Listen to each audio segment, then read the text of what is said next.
Siema, tu Wahacz.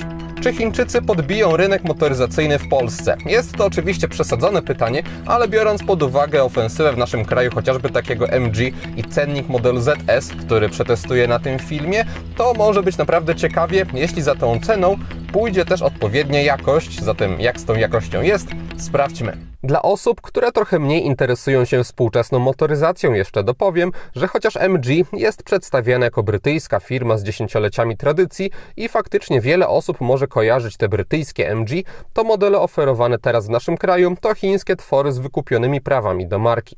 Nie mam pretensji do chińskiego SAIC Motor za ten ruch, bo trzeba przyznać, że marketingowo jest to znacznie lepszy punkt wyjścia niż forsowanie własnej, zupełnie nieznanej marki, ale warto też mieć tego świadomość. Przechodząc już do MG ZS, to mamy w jego przypadku do czynienia z crossoverem mierzącym 432 cm długości i 180 cm szerokości, czyli o umiarkowanych rozmiarach i całkiem uniwersalnych dla sporej części klientów.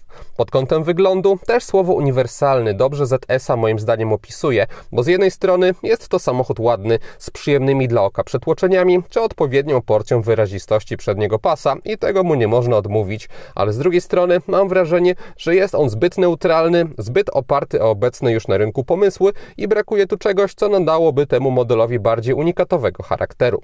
W testowanej wersji Exclusive, którą dostałem do jazdy, na kołach montowane są 17-calowe felgi aluminiowe o ciekawszym wzorze niż w bazowym Excite, poza tym te odmiany wizualnie się nie różnią.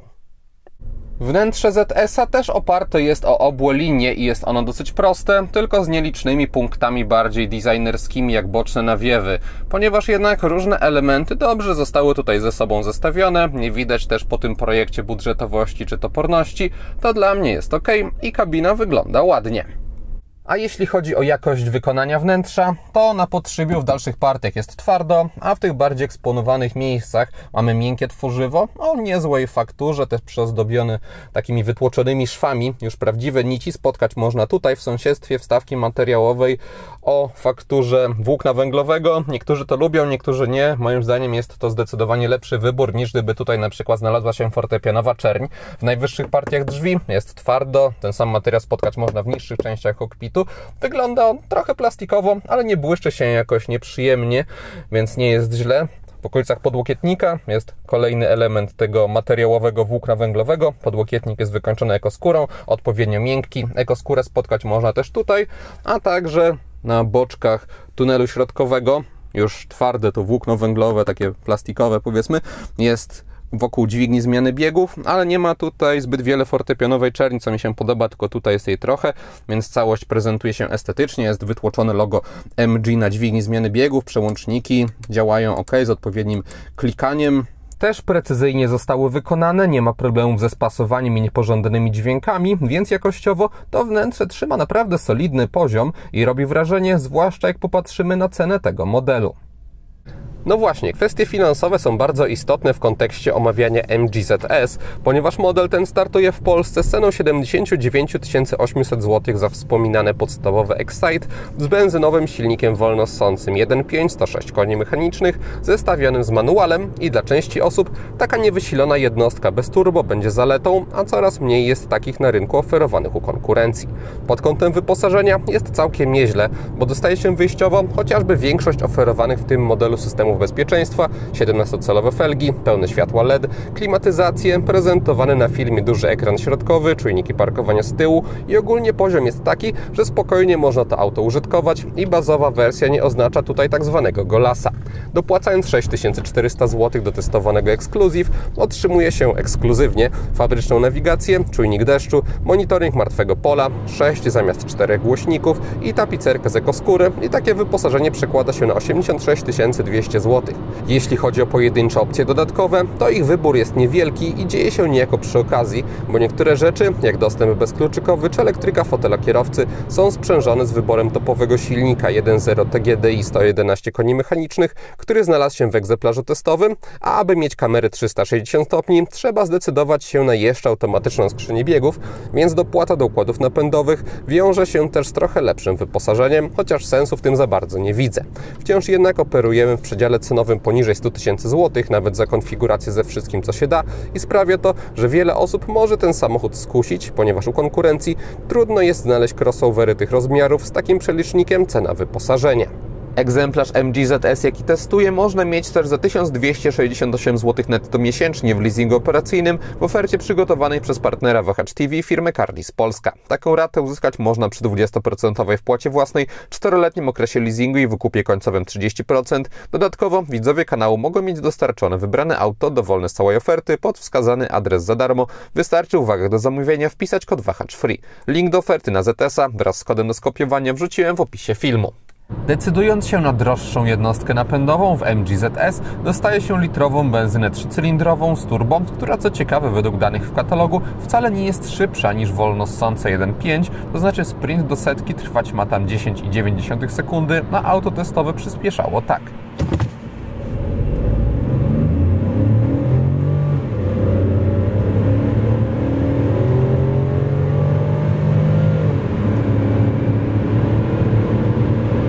Oraz tak od 90 do 140 km na godzinę.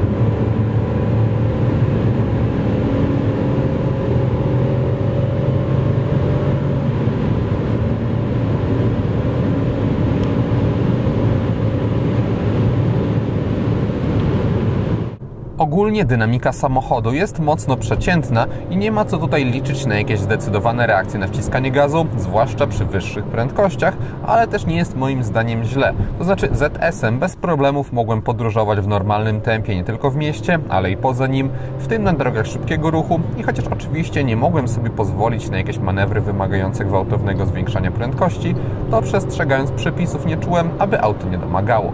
Jest w tym zasługa skrzyni biegów, czyli 6-stopniowego automatu, który nie trzyma silnika zbyt nisko i nawet jadąc ze stałą prędkością na obrotomierzu były częściej wartości w okolicach 1900, a nie na przykład 1400 obrotów, więc dostępność dynamiki wyjściowo jest przyzwoita. Na przekładni łatwo też wymusić redukcję do 2,5–3000 obrotów i robiła ona to całkiem szybko, szybciej przyznam niż się spodziewałem po takim aucie. Niestety przez skromną moc silnika i tak nie przekładało się to na jakieś ostre wyrywanie do przodu, ale na pewno nie można powiedzieć, że automat przymula jednostkę napędową. Radzi on sobie również z płynnością zmiany biegów i jedyny zarzut mam do niego podczas umiarkowanego przyspieszania, bo wtedy momenty jego pracy są odczuwalne w postaci nie szarpnięć, ale takich lekkich przestojów w zwiększaniu prędkości, których mogłoby nie być, ale też nie powiem, aby mi to realnie przeszkadzało. Co ciekawe, przyspieszając gazem w podłodze tego efektu nie ma, ale też brak jakichkolwiek sportowych aspiracji testowanego modelu sprawia, że w ten sposób i tak nie czułem potrzeby jeździć. Kultura pracy litrowej benzyny jest przyzwoita, to znaczy nie jest to najpiękniej brzmiący mały silnik, z jakim miałem styczność, ale też jego wygładzenie i maskowanie warkotu jest lepiej zrealizowane niż w części europejskiej konkurencji. Ja na odgłosy pracy benzyny generalnie nie zwracałem uwagi, a skrzynia preferująca wyższe obroty sprawiała, że niezdrowe dźwięki jednostki napędowej trzymanej zbyt nisko nie były w testowanym modelu zbyt często obecne. Do atutów 1.0 TGDI w MG nie można za to zaliczyć ekonomiczności jazdy, bo w Warszawie, nie w jakimś dużym ruchu, samochód spalał 8–9 litrów na 100 km, a przy gorszych warunkach albo na krótszych trasach okolice 10 litrów też były realne. Na zwykłych drogach poza miastem zużycie paliwa wynosiło około 6,5–7 litrów, a na ekspresówkach około 8 litrów, zatem biorąc testowany układ napędowy, trzeba liczyć się z wyższymi wynikami niż można się spodziewać po litrowej, niewysilonej specjalnie benzynie. Na drogach szybkiego ruchu nieźle za to auto radzi sobie z wiatrem, bo zwłaszcza do około 120 km na godzinę szumy były oczywiście odczuwalne, ale na nieodstającym poziomie od innych mniejszych aut. Opór stawiany przez kierownicę zwiększa się naturalnie wraz z prędkością i jadąc na przykład na drogach szybkiego ruchu można mówić o bardzo dobrej pewności prowadzenia, ale też można tym oporem sterować w menu i różnica pomiędzy Urban i Dynamic jest wyraźna. Zmiana trybu wpływa tylko na siłę wspomagania, bo ogólna precyzja układu pozostaje bez zmian i nie jest ona zbyt dobra. To znaczy do takiej normalnej jazdy wystarcza, bo ZS ma wygładzone zachowanie na ruchy kierownicą i można sobie bezproblemowo dojechać do celu, ale reakcje są trochę opóźnione i takie gumowe, zatem testowany model jest typowym crossoverem do przemieszczania się od punktu A do B bez żadnych emocji i pod tym kątem akurat ustępuje większości bardziej ugruntowanej na naszym rynku konkurencji, ale też nie jest to żadna dyskwalifikująca przepaść. Jeśli chodzi o zawieszenie, to auto jest zestrojone dosyć miękko, ale też nie jakoś typowo na wygodę ukierunkowane. Z nierównościami radzi sobie dosyć głośno, ale też skutecznie pod kątem amortyzacji i komfort jest tutaj moim zdaniem ok, też przy dłuższej jeździe. Elektroniczne zegary w testowanym MG mają niemodyfikowalne sekcje boczne oraz ekran na środku, gdzie można sobie dostrajać zawartość, ale w bardzo ograniczonym zakresie, ponieważ są tylko komputery podróżne, przejrzyste, trzeba im to oddać. Są też niecodzienne wskazania, np. temperatura każdej z opon, czy też stan naładowania akumulatora i to właściwie wszystko. Nie ma integracji z nawigacją w żaden sposób, nie ma informacji systemu audio, tego typu spraw, są tylko szczątkowe ustawienia. Informacje odnośnie działania samochodu, jak nie ma błędów, to nic tutaj nie ma. No i to, co już pokazywałem, więc jest dosyć skromnie, ale prawie wszystko, co najważniejsze, jest przed oczami, brakuje jedynie wskaźnika chwilowego spalania. Sterowanie elektronicznymi zegarami odbywa się przy pomocy krzyżaka z prawej strony kierownicy. Biorąc pod uwagę zaawansowanie tego zestawu wskaźników, to aż zbyt wiele przycisków zostało do tego oddelegowanych, no ale fakt zostaje, dzięki temu obsługa jest prosta. Z prawej strony mamy też programowalny przycisk, kilka rzeczy można do niego przypisać. Z lewej strony steruje się w łatwy sposób systemem audio, jest też odbiór połączeń. Za tempomat odpowiada joystick za kierownicą, trzeba się go nauczyć, ponieważ nie jest widoczny z perspektywy kierowcy, ale ma on standardowe działanie, więc ta nauka nie jest wielkim wyzwaniem. Kierownica jest regulowana tylko w jednej płaszczyźnie góra-dół i dla mnie okazało się to problematyczną oszczędnością, bo ZS oferuje dosyć specyficzną i wysoką pozycję za kierownicą i gdy odsuwałem fotel tak, aby odległość od pedałów była ok, to miałem za daleko kierownicę albo odwrotnie i przy takim umieszczeniu fotela kierowcy akurat bardziej wszechstronna regulacja by się przydała. Fotel w wersji Exclusive jest elektrycznie regulowany i domyślnie też dosyć miękki, z symbolicznie wyprofilowanymi boczkami, taka typowa konstrukcja, która niczym nie urzeka, ale też nie męczy. Szkoda tylko, że fotel w testowanej odmianie jest z ekoskóry, od której nawet jeżdżąc w lutym zdarzało mi się, że pociły mi się plecy. Zarówno na ekranie odpowiadającym za zegary, jak również tym środkowym o przekątnej 10 cali i swoją drogą całkiem niezłej jakości. Nie mamy tutaj może powalającej czerni kontrastu, ale są żywe kolory, też odpowiednio wysoka rozdzielczość. W każdym razie na tych wyświetlaczach nie znajdziemy żadnego komunikatu po polsku. Jest to moim zdaniem bardzo kiepskie ze strony MG, ponieważ nie pasuje już do współczesnych realiów i standardów. Tym bardziej, że ten system nie jest przesadnie rozbudowany i pewnie jeden dzień by wystarczył, żeby to wszystko tutaj zamknąć i dodać dodatkowy język. Jeśli chodzi o funkcjonalność tego systemu, to tak jak wspominałem, nie ma tutaj jakichś fajerwerków, jest obsługa systemu audio, telefon, nawigacja i możliwość dostrajania kilku rzeczy związanych z działaniem samochodu. Działa to niezbyt szybko, też ten system czasami nie idealnie reaguje na dotyk, co też pewnie wynika z tej szybkości, ale w takich podstawowych zastosowaniach nie mam do niego większych zastrzeżeń, a ten ekran o odpowiedniej przekątnej będzie przydatny podczas np. podłączenia smartfona przez Android Auto i Apple CarPlay, żeby sobie rozbudować jego funkcjonalność. Niestety trzeba to robić przewodowo. Pod ekranem mamy rząd fizycznych przełączników, głównie do sterowania klimatyzacją. Moim zdaniem mogłyby być one trochę bardziej wysunięte, byłoby to wygodniejsze, ale i tak korzysta się z nich bezproblemowo. Jeśli chodzi o tą klimatyzację, to większość rzeczy można załatwić tymi fizycznymi elementami sterującymi. Jedynie kierunek nawiewu, czy też podgrzewanie foteli, to wymaga wejścia do menu. Jeszcze w ramach omówienia klimatyzacji warto wspomnieć, że nie ma tutaj klimatyzacji automatycznej, tylko jest manualna. Można albo zrobić cieplej, albo chłodniej, bez konkretnej temperatury. I jest to ciekawe, ponieważ zazwyczaj w samochodach z manualną klimatyzacją jest ona w postaci jakiegoś pokrętła, ten panel jest taki bardzo prosty, a tutaj ta manualność klimatyzacji jest skutecznie ukryta i przyznam, na początku spodziewałem się, że tutaj siedzi automat. Przy czym wciąż fakt braku automatycznej klimatyzacji i niemożność jej zamówienia to minus ZS-a. Na tunelu środkowym mamy w ZS-ie dwa porty USB w standardzie A. Jest też gniazdo 12V. W okolicach dźwigni zmiany biegów jest kilka przycisków, więc nie ma tutaj żadnych rzeczy pozakopywanych w menu. Tak samo na drzwiach są standardowe przełączniki. Lusterka za nie odpowiada też takie pokrętło, więc ogólnie testowany MG jest bardzo takim klasycznym samochodem pod kątem obsługi, bez żadnych udziwnień i jest to moim zdaniem jego plus. Pilot obsługujący system dostępu bezkluczykowego jest niewielki, lekki i obły i ma też moim zdaniem ciekawy dla oka kształt. Wykonany został na przyciskach z takiego przyjemnego, lekko gumowatego materiału. Tutaj jest niezłej jakości plastik, na froncie jest z kolei połyskujący materiał z tendencjami do łapania zarysowań. Wspominana wysoka pozycja za kierownicą w połączeniu z nieopadającą maską powodują, że jest ona dobrze widoczna z perspektywy kierowcy. Szyba tutaj pod szybie nie jest przesadnie daleko też ulokowana. Widoczność na boki jest dobra. Z tyłu poprzekątnej znajduje się masywny słupek. Tylna szyba jest sporych rozmiarów, nie jest przesadnie wysoko poprowadzona. A gdyby ktoś chciał wspomóc się lusterkiem wewnętrznym, to w testowanym modelu nie jest ono elektrochromatyczne i wyjątkowo też lekko można nim poruszać. Jeszcze w żadnym innym samochodzie z tak małym oporem się nie spotkałem. Na szczęście jest on odpowiedni i wystarczający do tego, aby na przykład na jakichś wybojach czy coś samo się nie ruszało, więc nie jest to realny problem. Mówię to w kategoriach ciekawostki. Kamery w systemie 360 stopni oferują bardzo kiepską jakość, no ale wciąż obecność 4 fizycznych kamer wypada tutaj pochwalić. Tym bardziej, że można dowolnie sobie dostrajać widok. Poza tym z lotu ptaka można się skupiać na obrazie jednym z 4 kamer, albo można sobie odpalić też widok 3D, który przy jakości tego, co oferują te kamery, no nie wygląda dobrze, ale może komuś się przyda. Ważne, że ten widok 2D jest w pełni używalny.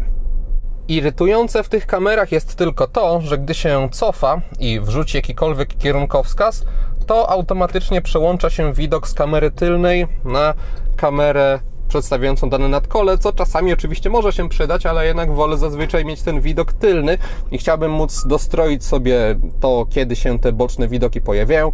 Niestety nie ma takiej możliwości. Bez względu na wybrany rodzaj wspomagania, MG ZS nie jest przesadnie żwawym samochodem podczas jazdy miejskiej, bo układ kierowniczy zawsze jest w nim trochę osowiały, ale ustawiając tryb urban, kierownica pracuje na tyle lekko, że i tak można bez problemów manewrować i nikt nie powinien się wtedy zmęczyć. Zwrotność samochodu stoi na standardowym poziomie, zatem w połączeniu z całkiem regularnymi kształtami też nie przesadnie dużego nadwozia sprawia to, że w mieście ZS było dla mnie neutralne pod kątem przyjazności użytkowania. W kabinie ZS-a nie zastosowano żadnych dekoracyjnych źródeł światła. Instrumenty pokładowe podświetlone zostały na kolor biały, co sprawia, że ta przestrzeń, gdy jest ciemno, nie wyróżnia się niczym szczególnym, ale nie mogę jej odmówić dobrej czytelności ze względu na zastosowany kolor i też fakt, że wszystkie przyciski i przełączniki doczekały się swojego źródła światła. Nie podoba mi się za to tutaj zbyt intensywne podświetlenie ekranu środkowego. Na zegarach jest lepiej, ponieważ tam można sobie odpalić i zmieniać tą jasność w odpowiednim zakresie, a ekran środkowy nawet na minimalnym poziomie jest moim zdaniem zbyt jasny. Gdy się odpala to menu główne z żywymi kolorami i moim zdaniem zdecydowanie powinno być możliwość jeszcze bardziej go przyciemnienia. Na szczęście już w innych miejscach, gdzie ten interfejs jest ciemniejszy, nie jest to aż tak rażący problem. Z przodu w testowanym MG znalazły się pełne światła LED o całkiem efektownym, przyznam, kształcie segmentów do jazdy dziennej z cienkimi paskami od kierunkowskazów na górze. W kierunkach w bocznych lusterkach diod zabrakło. Z tyłu również ich nie ma i szkoda, bo LEDowe już światła pozycyjne prezentują się moim zdaniem naprawdę dobrze i nowocześnie. Fajnie też nawiązują do tych z przodu, a żarówki w kierunkowskazach w sąsiedztwie wypadają biednie.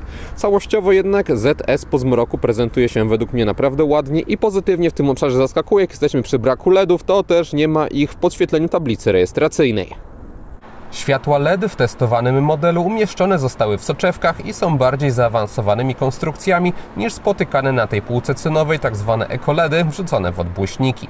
Nie zauważyłem w światłach MG co prawda żadnych adaptacyjnych funkcji, ale pod kątem poziomej precyzji świecenia LEDy wypadają w nim naprawdę dobrze i lepiej niż u odbłyśnikowej konkurencji. Jest też spora moc świecenia, zatem za zastosowanie takich świateł w standardzie należą się producentowi słowa uznania. Z tyłu, gdy ustawiam przedni fotel pod siebie i siadam za sobą, to na nogi mam taki okazały zapas wolnej przestrzeni. Nad głową też jest ok, ponieważ nawet konkretnie się prostując, od podsufitki dzieli mnie jeszcze taki bezpieczny margines. Tunel środkowy jest w testowanym modelu w niewielkim stopniu wystający. Tylna kanapa nie została wyposażona w rozkładany podłokietnik. Bagażnik ZS-a ma 448 litrów pojemności. Dostajemy tutaj niezbyt wysoki próg załadunkowy. Jeśli chodzi o rozmiar otworu, to on z kolei wysoki jest, nie grzeszy za to szerokością. Po bokach w kufrze nie ma haczyków czy tego typu dodatków, są za to pojemne kieszenie w nadkolach. Pod podłogą znajduje się miejsce na dojazdowe koło zapasowe. Wspominana podłoga może być swoją drogą w dwóch pozycjach. Przy wyższej, przy złożonym drugim rzędzie siedzeń dostaje się tylko niewielki uskok, a przy obniżeniu podłogi już ten uskok jest znacznie większy. Maksymalne zdolności ładunkowe samochodu to 1375 litrów. Podsumowując, MG ZS to auto, które zrobiło na mnie pozytywne wrażenie, ale zarazem takie, na które należy odpowiednio patrzeć, bo nie jest to też mesjasz rynku motoryzacyjnego, przez którego nie ma sensu kupować niczego innego i zwłaszcza mówię tutaj o właściwościach jezdnych czy multimediach w kabinie, bo w tych obszarach MG ma jeszcze sporo do nadrobienia. Ale samochód ten ma też swoje atuty, przestronność kabiny, światła czy przede wszystkim jakość wykonania. Jeśli doda się do tego, że w innych obszarach trzyma w pełni używalny poziom, to przy cenie tego modelu można mówić o naprawdę ciekawej alternatywie dla marek dłużej obecnych na naszym rynku i przykładowo Dacia ma się czego obawiać, chociaż z wydawaniem wyroków na ten temat wypada poczekać na premierę nowej generacji Dustera. Jeśli chodzi o MG, zostaje jeszcze kwestia długookresowej niezawodności czy trwałości sieci dealerskiej i jak to się wszystko potoczy, trudno jest obecnie przewidywać na 100%, ale tu i teraz bez problemów mógłbym ZS-a użytkować. Zatem MG z marszu nie podbije może moim zdaniem rynku w Polsce, ale ma podstawy, aby podebrać klientów markom bardziej budżetowym, czy też innym producentom, które oferują całościowo lepsze samochody, ale też zauważalnie droższe. I to wszystko, co przygotowałem o MG ZS. Dziękuję za uwagę i mam nadzieję, że jego test się podobał. Jeśli tak było, zachęcam do dania temu filmowi łapki w górę. Będzie mi z tego powodu bardzo miło. Zainteresowanym przypominam o Carlis polskiej ofercie. Jeśli ktoś nie ma, to zapraszam również do subskrypcji kanału, ponieważ kolejne materiały na Wahacz TV pojawią się już wkrótce. Na razie!